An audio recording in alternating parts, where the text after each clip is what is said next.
Hello everybody and welcome back. This is David from Game-Refraction and this is my weekly World of Tanks replays, or weekly WoTR is what I'm kind of calling it. Today I'm going to show you a replay I did in the SU-100 Tier 6 Russian tank destroyer. This is probably one of the best matches I've ever had in this tank, so we'll definitely see how it plays out. So I'm going to start off. We're on Studzansky, I believe is the map we're on. Yeah, Studzansky. And we kind of call it the burnt one, but whatever. Kind of a joke between friends is what we call it. So, any case, we are in a Tier 6 match. So I'm top tier with the new matchmaker, which has been great, by the way. If anybody hasn't experienced it yet, it's definitely made a huge difference. So, anyways, so I am in the SU-100. I'm driving up to my favorite spot on this map, which is the train tracks, which allows me to cover that little hole in the building there and shoot at the heavies, which usually always come and fight on either side of this big hole. This gun is carrying its 122mm gun, which has a penetration value of... What is the penetration value on this one? There's a penetration value of 175 with 380 average damage. So you can see it right there. I put a nice big shot in the front of that KV 220-2. Took another shot at the RL-44, but it kind of hit it at a weird angle and bounced. So once I'm reloaded, the OI is going to block a shot, but I'm going to try another one, and it sails right over the RL's head. Now the reload on this gun is decent. It's not super fast, but it's not super slow either. And there was a beautiful 365 damage into the RL-44. Nicked it right on the side of the turret and took it out. And here we have a very ballsy Thunderbolt who wants to get a couple of shots into it. First one bounced off of its strong front plate, but he's not deterred. He wants to go back to his garage as soon as possible. So I take another shot. Oh, catch him in the back wheel and track him. And then I'm just going to soak up a whole pile of assistance damage. 524 so far. Do I finish him off? And I do, for 179. So that is the second kill of the game for me. Lots more to go. The OI continues to play peekaboo around that corner. Perhaps I will be ready for him, perhaps not. The KV-220-2 has decided to go around the left side of the building, right into open fire. And the T-67 takes him out just before I was able to pull the trigger. But here's an AMX ELC Biz sitting on top of the spotter's hill at A6. Bye-bye. Bing! Goodbye. Back to the garage for you. Not a very big damaging shot, but 83 damage nonetheless, and another tank out of the game. Now things kind of seem to slow down here for a little bit. The OI decides to poke out. But at that angle, I didn't have a chance of hitting him, but it at least got him to move back and not bother us anymore. So I'm looking at the map. In that Pudel over in A5, I'm keeping my eye on that because I know he's going to be peeking every so often, or he's going to get spotted by the AMX. Oh, and there's a T-67 over there. For some reason, I'm still poking at the OI, knowing I'm not going to pen, but hoping I can get a little bit one of those tricky shots. Apparently I can pen there because the armor is only 205. Then he moves and I hit the dirt. So the M44, a Poodle, and a T-67 have all shown themselves up on the hill at A5. There's the Poodle. Can I get the shot? Can I get the shot? I'm waiting. I take it and I just flub that one and it goes over his head. But the T-67 shows up again. The M4 is there. Poodle's there. Poodle's getting ballsy. He's going to drive down. We just lost the Jumbo. And nothing. And we just lost our T6 or ELC Biz, I mean. So we got a T-67 holding that flank against the Poodle and the T-67. I'm like, it's time to get out of here. So I need to get to a more secure location and get in some cover. Now I know that sacrifices the T-67, but he could have turned around. He has way more maneuverability than I do. Could have fled long ago, but instead he stood his ground, so kudos to Giffian for standing your ground, knowing you're going to die, and buying me some time to fall back to a more camouflaged position. So, as you can see, we have 2 leaf blowers on our team who are not watching the map, are too concentrated to be in any other state of mind other than just sitting there and aiming at stuff in the overhead top-down view. With a Poodle and a T-67 bearing down on the base, they have not flinched or moved an inch. So I know the Poodle is going to be coming over the tracks here, and I'm waiting for him. I'm in the bush, hidden from sight. I know he's coming. There's an SU-100 and an OI who've kind of taken over the building. Oh, there's the T-67, and a miss. One downfall of this gun. Accuracy's not the greatest, but it can sometimes let you down, so I'm going to try the T-Poodle. No. But T-67 drives right in front of my shot. I take him out. I get spotted. Kill number 4 in the books, and I'm falling back because I don't want to face off against the Poodle. The longer I can stay alive in this game, the more useful I am. So the leaf blower just blows up because, you know, why watch the map when you're in artillery and you can just look at the top-down view?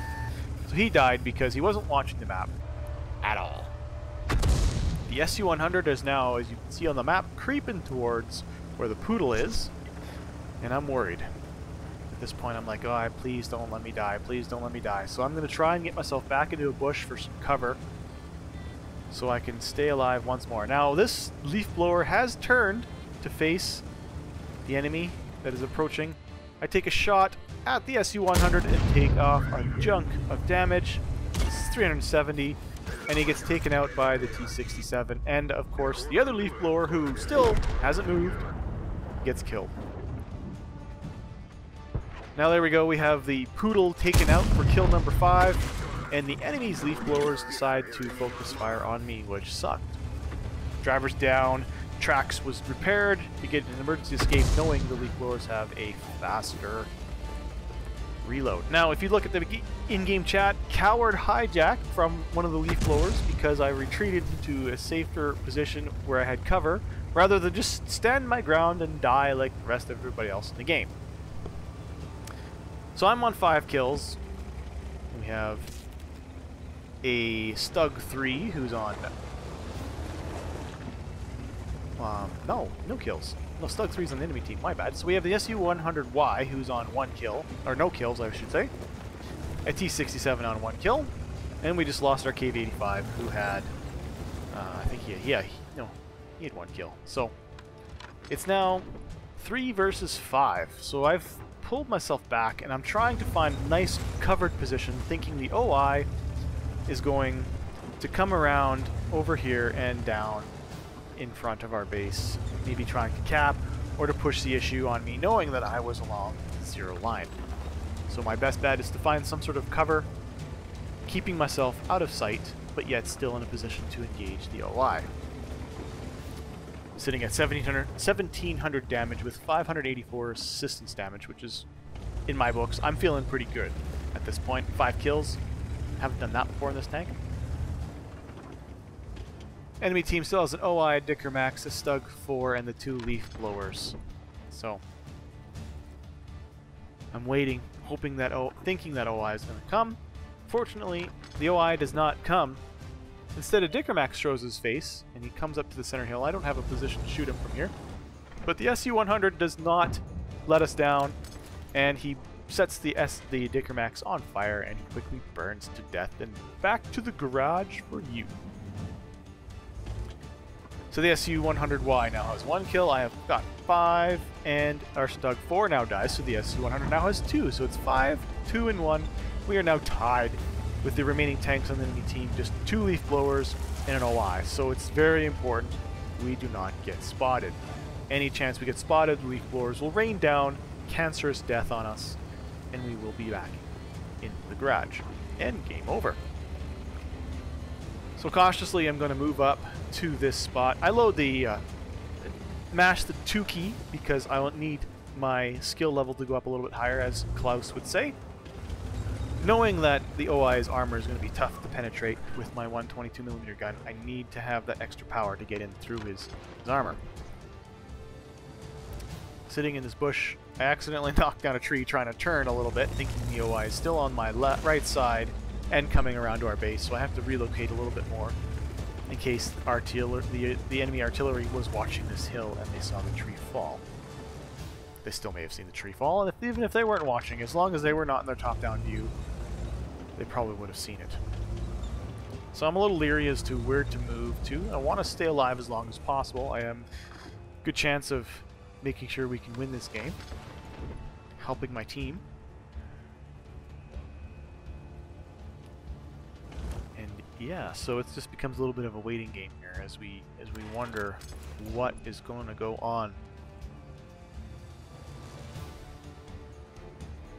I'm hoping the T-67 is going to go spot at least the artillery. He's got speed and he's got maneuverability on his side. He can definitely pull the role of a light tank for us with just these 3 tanks.